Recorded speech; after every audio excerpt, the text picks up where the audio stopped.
రాజులను అప్పచెప్తానని చెప్పాడు. మరి ఇంకెందుకు భయం? అన్నీ అప్పచెప్తాను అన్నప్పుడు నీకు భయం ఎందుకు వస్తుంది? అన్నీ నీకు ఇస్తానన్నప్పుడు నీకు భయం ఎందుకు వస్తుంది?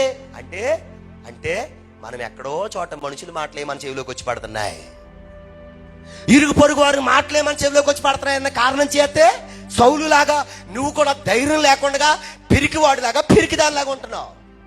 దేవుని మాటలు చెవిలో గింగిరం అంటుంటే ఆ రోజున మరియ ధైర్యంగా ఎలాగైతే ప్రభు కొరకు నిలబడిందో, ఆ రోజున బోయాజు చెప్పిన మాట విని రూతు ఎలా ధైర్యంగా నిలబడగలిగిందో, ఆ రోజు దేవుడు చెప్పిన మాట విని యెహోషువ ఎలా ధైర్యంగా నిలబడగలిగాడో, అలా ధైర్యంగా నువ్వు ఉన్నప్పుడు ఆ రోజున యెహోషువ చేతికి రాజులను అప్పచెప్పినట్టుగా, ఆ రోజున రూతు జీవితాన్ని ఆశీర్వదించినట్టుగా, ఆ రోజు మరియ గర్భంలో నుంచి యేసుక్రీస్తు వారి ఈ లోకానికి వచ్చినట్లుగా ఈ రోజు నీ కుటుంబంలో అటువంటి అత్యధికమైన ఆశీర్వాదాలు దేవుడు నీకు ఇస్తాడా?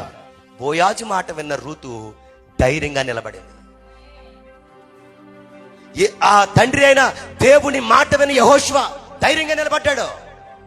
దూత మాట విన్న మరియ ధైర్యంగా నిలబడింది. ఈ రోజున నువ్వు దేవుని మాట వినగలిగితే అదే ధైర్యాన్ని ప్రభు నీకు ఇస్తాడు.